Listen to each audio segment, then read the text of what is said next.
विभीषण जी शरणागति के उच्चतम आदर्श, जिन्होंने सर्वस्व त्याग करके इस माया रूपी सागर को पार करके अपने आप को प्रभु के चरणों में समर्पित कर दिया। कल हमने ये श्रवण किया कि किस प्रकार उनकी भेंट हुई हनुमान जी से और किस प्रकार हनुमान जी और विभीषण जी में एकाएक परस्पर अति गाढ़ी प्रीति हो गई। जान पहचान नहीं है, लेकिन इतनी आत्मीयता का संबंध हो गया जितना कि अपने सगे संबंधियों से भी नहीं होता। ये तो केवल भगवत कृपा, श्री रघुनाथ जी की कृपा ही थी। आज उस प्रसंग को आपके समक्ष रखूंगा जब विभीषण जी चले जाते हैं भगवान को अपना सर्वस्व मानकर उनकी शरण लेने के लिए रावण के दुत्कारने पर अपना सर्वस्व त्याग करके चले जाते हैं। समुद्र के उस पार लंका से आते हैं कहां, भारतवर्ष में। और वहां पर जब आते हैं तो क्या होता है, किस प्रकार से चर्चा होती है वानरों के बीच में, और किस प्रकार भगवान श्री राम विभीषण को निमित्त बनाकर, विभीषण जी तो केवल निमित्त हैं हम सबकी तरह और कुछ नहीं, किस प्रकार भगवान श्री राम विभीषण को निमित्त बनाकर अपने शरणागति प्राप्त करने के लिए जो लालायित हैं उन भक्तों को अपने आदर्श का, अपने पूरे के पूरे प्रिंसिपल्स का, अपनी नीति का वहां पर पूरा व्याख्यान देते हैं, वो आपके समक्ष रखेंगे। आज सुंदरकांड का प्रसंग है। जब जाते हैं विभीषण वहां पर अपने सचिवों के साथ, तो वहां के जो वानर सैनिक हैं वो ये समाचार लेकर जाते हैं। कहां जाते हैं? जहां पर प्रभु श्री राम, सुग्रीव, लक्ष्मण जी बैठे हुए हैं। भगवान राम अपनी नीति को भली भांति जानते हैं और उसका प्रदर्शन करने से भी चूकते नहीं। वो तो नहीं चूकते, वो तो भगवान हैं, लेकिन भगवान के महती कृपा प्राप्त भक्त गोस्वामी तुलसीदास जी भी कोई ऐसा अवसर नहीं चूकते जहां पर वो भगवान राम की, अपने प्रिय राम की नीति का बखान करने को जहां अवसर मिलता है कर देते हैं। तो भगवान राम पूछते हैं सुग्रीव से कि सुग्रीव वानरराज, मुझे बताइए क्या करना उचित है? रावण का भाई, एक शत्रु का भाई हमसे यहाँ पर मिलने के लिए आया है। कौन से भाव से मिलने के लिए आया है ये अभी पता नहीं है, बस इतना पता चला उनको दूतों से, वानरों से, सैनिकों से कि विभीषण कुछ सचिवों के साथ यहाँ पर उपस्थित हुआ है और भगवान श्री राम से मिलना चाहता है। अब ये बात आपको पहले भी बताई गई थी सुग्रीव जी के प्रसंग में कि भगवान राम कभी भी अपना जो निर्णय है वो दूसरों पर थोपते नहीं अपना निर्णय। उसकी पूरी साइकोलॉजी क्या है, उसके पीछे मनोविज्ञान क्या है, वो भी आपको बताया गया था। तो यहां पर भी भगवान ने खुद ये निर्णय नहीं दे दिया कि हाँ हाँ ले आओ उनको हमसे मिलने के, नहीं, सुग्रीव से पूछ रहे हैं बताओ क्या करना उचित। सुग्रीव से पूछते हैं भगवान श्री राम बताओ क्या करना उचित है, और सुग्रीव भी अपने मत के अनुसार, अपनी बुद्धि के अनुसार अपना परामर्श देते हैं। कहते हैं जानी न जाए निशाचर माया, काम रूप के ही कारण आया, भेद हमार लेन सठ आवा, राखिय बांधी मोहि अस भावा। सुग्रीव जी भगवान श्री राम को सतर्क कर रहे हैं कि ये निशाचर हैं, काम रूप हैं, इनकी माया नहीं जानी जा सकती, ये जैसी इच्छा करें वैसा वेश धारण कर सकते हैं, ऐसी माया इनके पास है। जैसा चाहें वैसी वाणी बोल सकते हैं, जैसा चाहें वैसे दिख सकते हैं। इनकी राक्षसी माया बहुत प्रबल है भगवान राम, इसलिए मेरा तो ये मत है कि इनको पकड़कर बंदी बना लिया जाए, मेरा तो ये भाव है। सुग्रीव जी ने यहाँ पे ये जानने का प्रयास नहीं किया किस भाव से विभीषण वहां पर आए हैं। विभीषण आए वहां पर, शत्रु के भाई हैं, हरिओम, राक्षस हैं, बस राक्षस हैं, राक्षसी माया जानते हैं, शत्रु के भाई हैं, और पता नहीं किस भाव से आए, इस दिन को पकड़ लो। ये सुग्रीव जी ने परामर्श दिया। लेकिन भगवान राम तो अत्यंत नीति निपुण है। सुग्रीव नीति निपुण है तो भगवान राम अत्यंत नीति निपुण है। तो भगवान राम क्या कहते हैं? सखा नीति तुम नीकी विचारी, मम पन शरणागत भय हारी। सुनि प्रभु वचन हर्ष हनुमाना, शरणागत बच्छल भगवाना। तो सुग्रीव को भगवान राम ने ये नहीं कहा कि तुम्हारा परामर्श उचित नहीं है, ये भी नहीं कहा कि तुम्हारी बात युक्ति युक्त नहीं है। क्या कहते हैं? सखा नीति तुम नीति विचारी। अरे तुमने जो बात कही, हे मित्र, जो तुम बात कह रहे हो बड़ी अच्छी नीति की बात है। क्या नीति की बात है इसमें? क्या भगवान राम झूठा दिलासा दे रहे हैं यहाँ सुग्रीव को? क्या भगवान राम सुग्रीव को यहाँ झूठा दिलासा दे रहे हैं? नहीं, ऐसी बात नहीं है। भगवान राम के पास असत्य तो फटक ही नहीं सकता, तो वो असत्य भाषण करें ये संभव ही नहीं। मर्यादा पुरुषोत्तम है, मर्यादा पुरुषोत्तम भगवान श्री राम के पास असत्य का लेश मात्र भी नहीं हो सकता। अविद्या का लेश मात्र भी, असत्य का लेश मात्र भी वहां नहीं हो सकता। राम सच्चिदानंद दिनेशा, तुलसीदास जी ने भी कहा कि सच्चिदानंद दिनेश जहां पर हो वहां पर अविद्या का, मोह का लेश मात्र भी कैसे हो सकता है।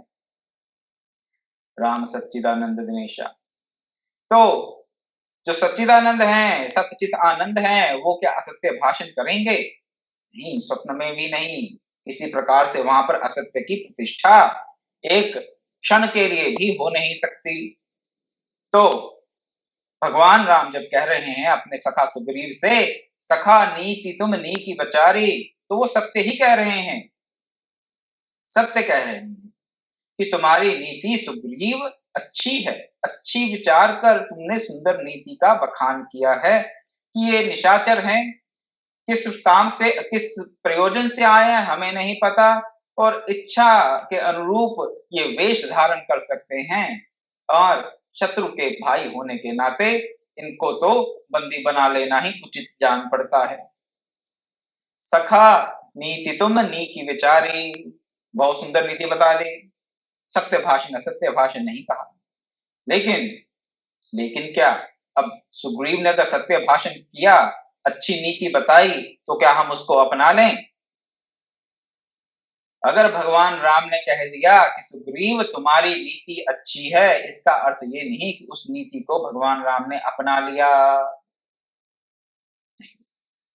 हमारे यहाँ आजकल यहाँ पर वर्तमान में समाज में क्या होता है, अगर कोई किसी से परामर्श मांगे, परामर्श मान लीजिए मैं आपके पास आया, मैंने कहा कि आप इस बारे में अपनी राय, अपना परामर्श, अपनी ओपिनियन दीजिए।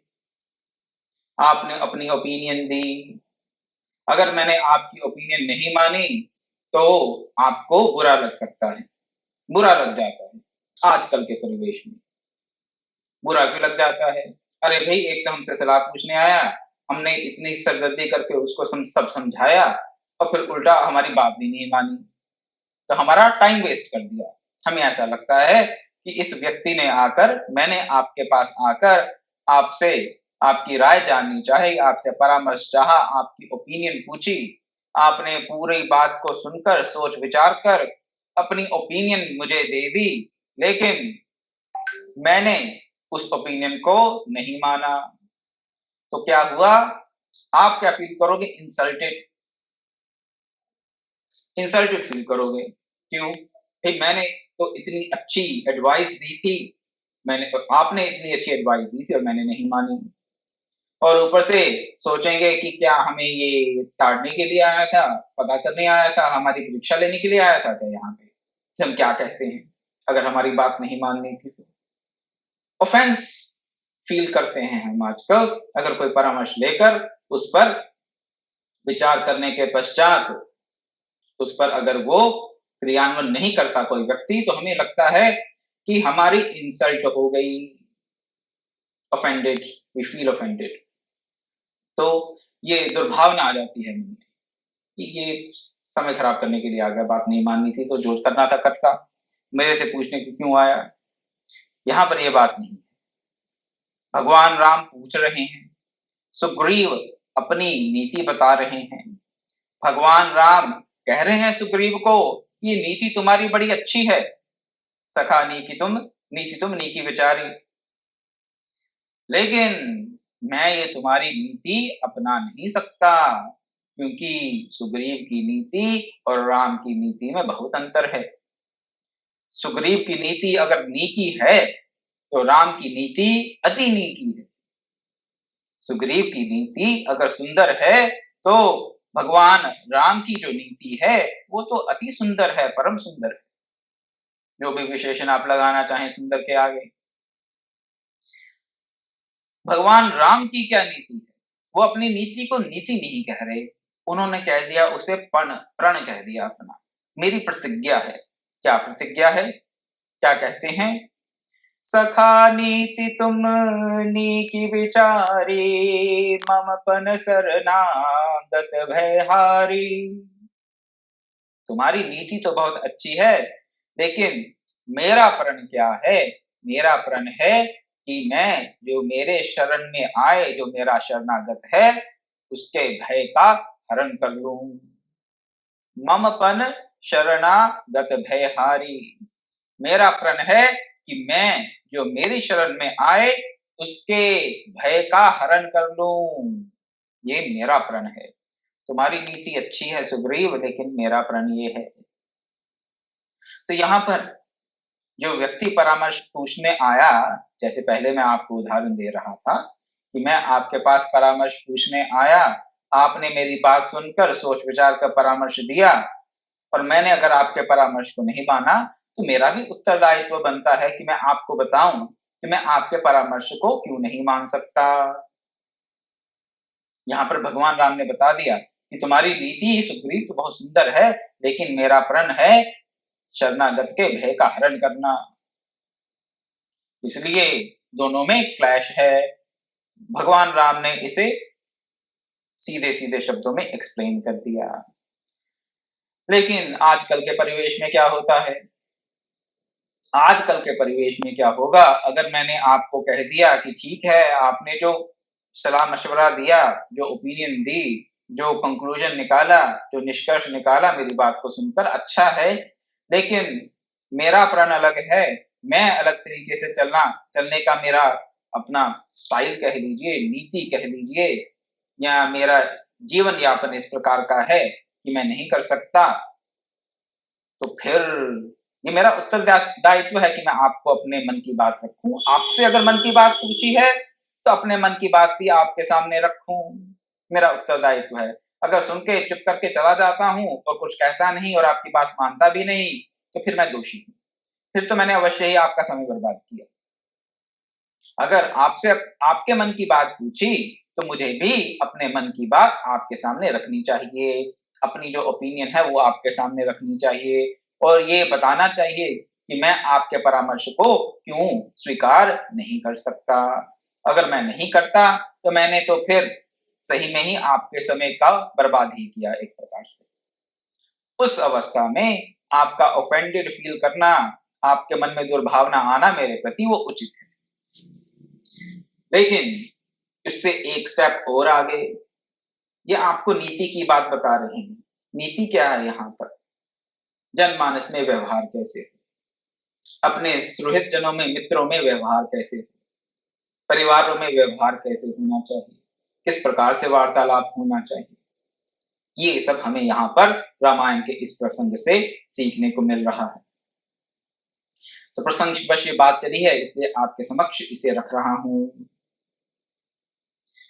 तो अब भगवान राम ने कह दिया कि मेरा जो प्रण है शरणागत की रक्षा करना है, तो क्या अब सुग्रीव जी को ऑफेंडेड हो जाना चाहिए कि मेरी बात नहीं मानी? नहीं। देखिए बात ये है कि कोई व्यक्ति किसी की बात नहीं मानता। परम पूज्य गुरुदेव ब्रह्मर्षि विश्वात्मा भारद्वाज जी भी ये कहा करते थे कि कोई किसी की बात नहीं मानता। अगर हमें लगे कि हमने कुछ कहा और किसी ने हमारी बात मान ली, तो वो हमारी अल्प बुद्धिमता का ही प्रतीक है, अल्प बुद्धि है हम। अगर हमें लगता है कि हमने किसी से कुछ कहा और उसने हमारी बात मान ली, तो मेरी बात मान ली, नहीं। मेरे कहने से किसी ने कुछ सुना और उसको मान लिया, तो उसने मेरी बात नहीं मानी। फिर आप कहोगे किसकी बात मानी, कहा तो मैं नहीं था। बात मैंने कही, किसी ने उसको सुना और उसको मान लिया, तो क्या उसने मेरी बात को माना? नहीं। ये हमारी बुद्धि का दिवालियापन है अगर मैं सोचूं कि किसी ने मेरी बात को मान लिया ना। बात को व्यक्ति वही मानेगा जो बात उसे जचेगी। मैं 10 बातें कहूं, मैं 10 प्रकार के विचार रखूं और उसमें से एक व्यक्ति एक विचार को ग्रहण करे और 9 का परित्याग कर दे, होता ऐसे ही है। अगर 10 बातें कही जाएं तो एक व्यक्ति को वो 10 की 10 बातें पहले हो सकता समझ ही ना आए, फिर उस पर समझ भी आती हो तो हो सकता है उस पर लागू ही ना हो, उसके जीवन में उनका कोई प्रयोजन ही ना हो उन 10 बातों का। और समझ भी आ जाए, प्रयोजन भी हो, तो हो सकता है उसके मन को बात अच्छी लगे ना लगे, उसको उपयोगी लगे ना लगे। तो उनमें से जो उपयोगी भी लगेगी, उसमें से भी उसे अपना बल सामर्थ्य देखना होगा कि मैं कौन सा काम कर सकता हूं, कौन सा मेरे लिए करणीय है, कौन सा कर सकता हूं, कौन सा नहीं कर सकता, कौन सा मेरे सामर्थ्य के भीतर है और कौन सा कार्य मेरे सामर्थ्य के बाहर है। फिर सब बातें सोचते सोचते 10 में से कोई एक बात अगर जच भी गई, तो फिर उसे करना भी तो है, उसका क्रियान्वयन भी करना है। उसके लिए पुरुषार्थ चाहिए, पुरुषार्थ चाहिए। वो कर लिया और फिर व्यक्ति ने एक बात अगर मान ली 10 में से, तो क्या उसने मेरी बात को माना? नहीं। व्यक्ति वही बात मानता है जो उसको जचती है। सुनता होगा चाहे किसी और के मुख से, मेरे मुख से या आपके मुख से या किसी और के मुख से, कहीं और पढ़ता होगा कोई, किसी शास्त्र से, ग्रंथ से, न्यूज़पेपर से, मैगजीन से, इंटरनेट से आजकल। तो बात व्यक्ति किसी की नहीं मानता, या बात व्यक्ति वही मानता है जो उसको जच जाए। जचने के लिए कितने फिल्टर हैं वो मैंने आपको अभी पहले बता दिया। तो कोई किसी की बात नहीं मानता, व्यक्ति वही बात मानता है जो उसको जचती है या अच्छी लगती है या उसको उपयोगी लगती है। ये तो हर किसी की अपनी अपनी बुद्धि का स्तर है। कोई चलते हैं सिद्धांत के अनुसार, कोई लोग चलते हैं मन के अनुसार, कोई चलते हैं किसी प्रकार के ज्ञान निष्ठा के अनुसार। अलग अलग तो मन की स्थिति है, व्यक्ति का स्तर है, वो थोड़ा विस्तार ज्यादा हो जाएगा। लेकिन वहां ना जाते हुए केवल इस बात का हम सदैव ध्यान रखें कि अगर हमारी बात कोई मान लेता है तो उसने हमारी बात नहीं मानी, उसने इस बात को इसलिए माना क्योंकि उसको वो बात ठीक लगी, इसलिए। अन्यथा कोई किसी की बात को नहीं मानता।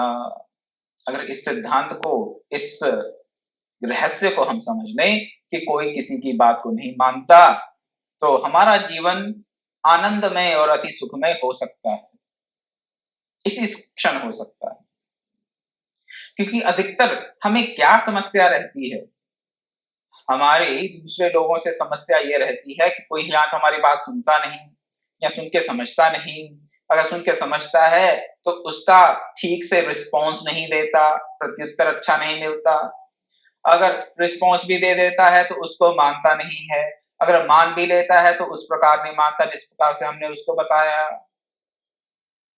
और कई बार मानकर भी नहीं मान भांति-भांति की बातें, भांति-भांति की समस्याएँ हमारे मन में इसलिए उठती हैं क्योंकि हमें ये लगता है कि दूसरे व्यक्ति को हमारी बात को सुनकर, समझकर, उसे अपनाकर, उसको अपने जीवन में उतारना चाहिए, और कैसे उतारना चाहिए? जैसे हम चाहते हैं वैसे ही उतारना चाहिए।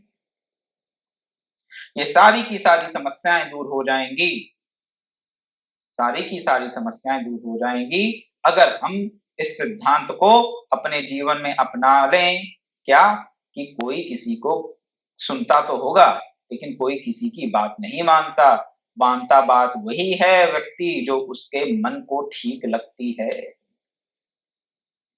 तो फिर ये वैर, विरोध, ऑफेंस और ये दुर्भावनाएँ मन में नहीं उठेंगी। भगवान राम ने भी यहाँ कह दिया, भगवान राम तो नीति निपुण है। सुग्रीव को कह दिया कि तुम्हारी नीति बहुत अच्छी है, लेकिन मेरापन क्या है? मेरापन है कि मैं अपने शरणागत के भय को हर लूं। ये बात सुनी जब हनुमान जी ने तो उनको बहुत अच्छा लगा। भगवान को अपने शरणागत वत्सलता का वचन देते हुए सुना हनुमान जी ने, उनको बहुत अच्छा लगा। बहुत अच्छा क्यों लगा? क्या हनुमान जी को पता नहीं है? हनुमान जी के मन में कोई शंका है कि भगवान श्री राम शरणागत वत्सल हैं? नहीं, उनको तो मालूम है कि शरणागत वत्सल भगवान हैं ही। उनका तो निज अनुभव है हनुमान जी का। तो फिर सुन के अच्छा क्यों लगा? पर सुनी प्रभु वचन हर्ष हनुमाना, शरणागत बत्सल भगवाना। हर्ष क्यों हुआ ये सुनकर? वही जो बात मैं आपको पहले कह रहा था 2 मिनट पहले। क्या? हम किसी की बात को नहीं मानते, जो हमारे मन को बात अच्छी लगती है उसको सुन के हमें हर्ष हो जाता है। हनुमान जी के विषय में हो सकता है ये बात ठीक नहीं है, हनुमान जी तो अक्षरशः अपने प्रभु की हर बात को सुनते हैं, लेकिन हम जैसे अपनी बुद्धि लगाने वाले व्यक्ति, अपने कुतर्क करने वाले व्यक्ति, बुद्धि का यहाँ पे आप अर्थ कुबुद्धि लीजिएगा, सद्बुद्धि नहीं। सद्बुद्धि का प्रयोग तो अवश्य करना चाहिए मनुष्य को। सद्बुद्धि का प्रयोग तो अवश्य करना ही चाहिए मनुष्य को। मनुष्य मनुष्य है तो केवल बुद्धि के नाते, और कोई कारण नहीं है मनुष्यों का अन्य पशुओं से अलग होने का। सीधा चलता है या कैसे खाता है या कैसे सोता है, उससे कोई ज्यादा लेना देना नहीं है। मनुष्य बाकी पशुओं से अलग है तो केवल और केवल बुद्धि के कारण। तो सद्बुद्धि का प्रयोग तो मनुष्य मात्र का अधिकार है। सद्बुद्धि का प्रयोग तो मनुष्य मात्र का अधिकार है, इसमें कोई संशय नहीं। लेकिन जब मैंने कहा बुद्धि लगाते हैं, बुद्धि लगाने का अर्थ कुतर्क करना, कुबुद्धि लगाना, सद्बुद्धि नहीं कुबुद्धि लगाना। तो हम जैसे लोग कुतर्क करते हैं, कुबुद्धि लगाते हैं, उनको तो भगवान की हर बात अच्छी नहीं लगती। हमें तो अपने गुरु की हर बात अच्छी नहीं लगती। गुरुओं का संदेश सुनते हैं, उपदेश सुनते हैं, तो उनमें भी हम सिलेक्टिव हो जाते हैं। कैसे? जो बात अपने को ठीक लगे मान लेते हैं। यही 50 में से 1, चलिए ये 50 में से 1 मानेंगे तो भी कल्याण के हम भाजन बनेंगे, ऐसी बात नहीं है। ना सुने, बिल्कुल ही ना माने, बिल्कुल मनमुखी हो जाएं और गुरुमुखी ना हो, उससे अच्छा है कि 50 में से गुरु की एक ही बात मान लें, 100 में से 1 मान लें, वो भी कल्याण का सृजन करेगा समय अनुसार, क्रम से, इसमें संशय नहीं। लेकिन भक्ति के मार्ग में, साधन के मार्ग में गति उनकी तीव्र होगी जो गुरु के प्रति, गुरु के वचनों के प्रति पूर्ण श्रद्धा, पूर्ण आस्था के साथ श्रवण करके अपने जीवन को तदनुसार जीते हैं। और हनुमान जी को तो ये है ही, हनुमान जी का तो अपना कोई अस्तित्व मानते ही नहीं। वो अपने आप को बस मैं सेवक सचराचर रूप स्वामी भगवंत, ये उनका मंत्र है। और ये मंत्र उनको भगवान राम ने ही दिया। मैं सेवक हूं और ये चराचर जगत मेरे स्वामी का ही, मेरे भगवान का ही रूप है और मैं इसका सेवक हूं। तो ऐसे व्यक्ति में कुबुद्धि, ऐसे भावना जिसके मन में होगी, उसके मन में कुविचार, कुतर्क आ ही नहीं सकता। तो अगर हमें हनुमान जी की तरह सब प्रकार के कुतर्क से, कुबुद्धि से, कुविचार से दूर रहना है तो इस मंत्र को अपना लें जो भगवान श्री राम ने स्वयं हनुमान जी को दिया। क्या? मैं सेवक सचराचर रूप स्वामी भगवंत। ऐसी अगर हमारी धारणा बन जाए, ऐसी निष्ठा बन जाए, तो फिर किसी प्रकार की कुबुद्धि, कुविचार, कुतर्क मन में आ नहीं सकता। तो हनुमान जी को बड़ा हर्ष हुआ सुनकर भगवान श्री राम के मुख से क्या सुना कि मम पन शरणागत भयहारी, मैं शरणागत के भय का हरण करने वाला हूं। तो जो बात हमें अच्छी लगती है, पता भी हो, तो उसको सुन के हमें हर्ष होता है। जो बात अच्छी लगती हो मन को, पता भी हो, चाहे हमने 50 बार सुन रखी हो, तो 51वीं बार भी कोई कहेगा तो उसको सुन के हर्ष होता है। तो हनुमान जी को भी इस अपने प्रभु की भक्त वत्सलता पर बड़ा, कहते हैं उसे गर्व कह सकते हैं आप, गर्व है उनको हनुमान जी को अपने स्वामी पर, अपने प्रभु पर, कि मेरे प्रभु, मेरे स्वामी शरणागत के रक्षा करने वाले हैं, शरणागत वत्सल हैं, शरणागत के भय को हरने वाले हैं। इसलिए उन वचनों को सुनकर हनुमान जी को अत्यंत हर्ष हुआ। ये सारा का सारा वार्तालाप कहाँ हो रहा है? समुद्र के उत्तर तट पर। और कहां पर? जहां पर भगवान श्री राम, लक्ष्मण, सुग्रीव और वानर रीछ की सेना अपना पड़ाव डाले हुई है। अभी उन्होंने सेतु बंद नहीं किया, अभी समुद्र पर पुल बनाना बाकी है और वहां पर अपना भी डेरा ही डाले हैं, छावनी ही डाले हैं। और विभीषण जी अपने सचिव के साथ, कुछ सचिवों के साथ वहां पर भगवान श्री राम की शरण में आ चुके हैं। अब सुग्रीव जी ने कह दिया विभीषण को बंदी बना लीजिए, और भगवान राम कहते हैं मैं तो शरणागत वत्सल हूं, ये मेरा प्रण है। हनुमान जी को सुनकर बहुत हर्ष हुआ। आगे क्या कहते हैं? शरणागत कहूं जे तजहि निज अनहित अनुमाने, ते नर पावर पापमय तिन्हि बिलोकत हानि। जो शरणागत को त्याग देता है अपना हित अनहित समझकर, मेरी शरण में कोई आया और मैं अपना हित और हित सोचकर समझकर उस शरणागत का अगर परित्याग कर देता हूं, सोच के कि इसको अपनाने से मेरा नुकसान होगा, भगवान कह रहे हैं वो जो नर हैं, पामर हैं, पाप में हैं, उनको तो देखने मात्र से हानि होती है, देखने मात्र से हानि हो जाती है। ऐसे व्यक्ति को देखने मात्र से हानि हो जाती है जो शरणागत को आश्रय देने के वक्त ये सोचता है कि इसको आश्रय देने से, इसके रक्षा करने से मेरा हित होगा कि अहित होगा। जो शरणागत हो उसको हमें आश्रय देना ही है। लेकिन यहां पर शर्त क्या है? शर्त ये है कि वो सच्चे मन से शरणागत हो, शरणागत का कोई ढोंग ना कर रहा हो।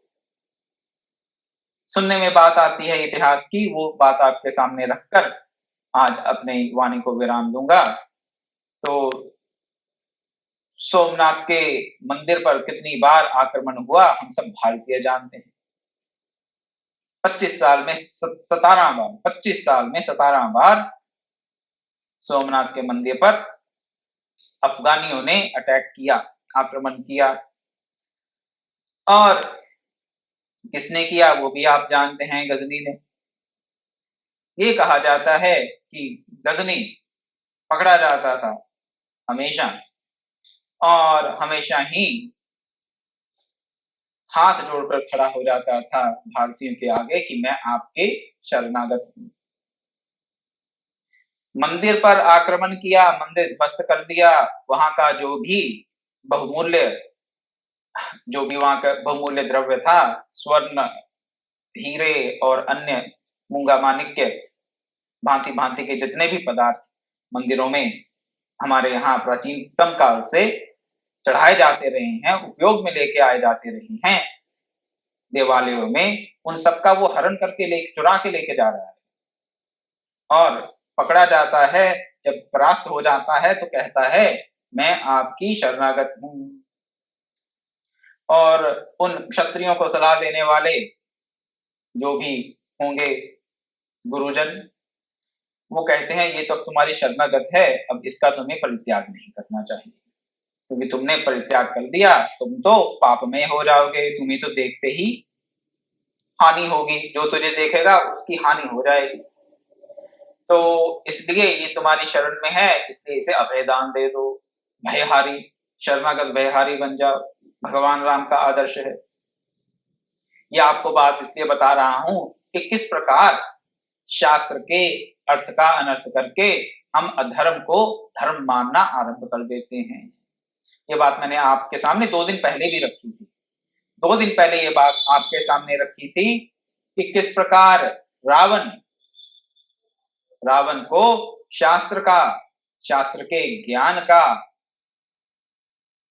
एक प्रकार से डराव देकर, डर पैदा करके उसकी मां कैकसी ने उसको अधर्म में लगा दिया। कैकसी ने यही कहा कि तुम गुरु से सीख के आए हो मातृदेवो भव, तो माता की बात मानो। माता की बात नहीं मानोगे तो गुरु का जो पहला आदेश दिया उसने, मातृदेवो भव, तूने तो उसी का उल्लंघन कर दिया, तू तो अधर्मी हो गया। मातृदेवो भव सबसे पहले, पितृ बाद में, आचार्य देवो भव बाद में, पहले मातृदेवो भव, और मैं तेरी मां हूं, इसलिए तू जाकर कुबेर पर आक्रमण कर, चाहे वो तेरा भाई क्यों ना हो। इस प्रकार रावण को ऋषि पुत्र होते हुए भी राक्षस राज की संज्ञा मिली। क्यों मिली? शास्त्र की आड़ लेकर अधर्म को धर्म का बहाना बनाया गया, अधर्म को धर्म के जामे में बेचा गया, प्रस्तुत किया गया रावण के आगे। धर्म क्या है? रावण को यह बताया गया कि माता देव है तुम्हारी और पहली देव है, इसलिए वो जो कहो वो मानो, सत असत का विचार मत करो। तो रावण का तो कल्याण हो गया, राक्षस राज बन गया। और यहां पर बात आपसे ये कह रहा हूं कि किस प्रकार तब के भारतीय राजाओं को जो शिक्षा देने वाले थे, उन्होंने कहा कि गजनी तुम्हारी शरणागत में है, इसको तुम त्याग दोगे तो तुम अपने धर्म से च्युत हो जाओगे। 1 बार नहीं, 2 बार नहीं, कितनी बार? 16 बार। 16 बार गजनी ने मंदिर तोड़कर, वहां से सब कुछ चुराकर, ऊंटों पर लाद कर, हाथ जोड़कर भारतीय राजाओं से परास्त होने के पश्चात कहा कि मैं आपकी शरणागत हूं, मेरी रक्षा कीजिए। ये क्या कोई शरणागत होता है? शरणागत के ढोंग में और शरणागत में अंतर है। शरणागति तो विभीषण जी की है, विभीषण जी की शरणागति है। वो कोई ऊंटों पर या किसी विमान में अपने भाई का धन चुरा के लेके नहीं आए थे। भगवान श्री राम के पास शरणागत होने के लिए सब कुछ त्याग कर, सब कुछ त्याग कर, हर प्रकार का संबंध, हर प्रकार का द्रव्य, घर परिवार, कुटुंब, हर प्रकार की सुरक्षा, सोशल सिक्योरिटी, सबका परित्याग करके फिर भगवान के पास गए थे, शरणागत हुए भगवान के, और शरणागत वत्सल भगवान ने उनको अपना लिया। और यहाँ पर एक गजनी है कि लूटपाट करता है, बार बार करता है। कितनी बार? 16 बार। 17वीं बार तो फिर वो चला गया। तो 16 बार उसने ऐसा किया, ऐसा इतिहास की घटना है। तो शास्त्र की आड़ में जब हम अधर्म को धर्म मानकर अपने व्यवहार को चलाएंगे तो फिर हम अधोगति को ही प्राप्त होंगे। इसी प्रसंग के साथ मैं अपनी वाणी को विराम देता हूं। कल मिलेंगे तो चर्चा करेंगे कि भगवान श्री राम किस प्रकार अपनी शरणागत वत्सलता का जो पूरा उनका डिटेल बताते हैं, किसकी? अपने पूरे प्रण की डिटेल। अभी तो इतना ही कहा है ना, ममपन शरणागत भयहारी, लेकिन कैसे कैसे लोगों को वो शरणागत होने पर अपना लेते हैं, कैसे कैसे निकृष्ट लोगों को भी अगर वो सही में शरणागत हों तो उनको अपनाकर उनको उच्चतम स्थिति में पहुंचा देते हैं। उसका वर्णन वो कल बताएंगे और उस पर कल चर्चा की जाएगी। ओम पूर्णमदः पूर्णमिदं पूर्णात् पूर्णमुदच्यते पूर्णस्य पूर्णमादाय पूर्णमेवावशिष्यते। ओम शांति शांति शांति। हरि ओम तत्सत्।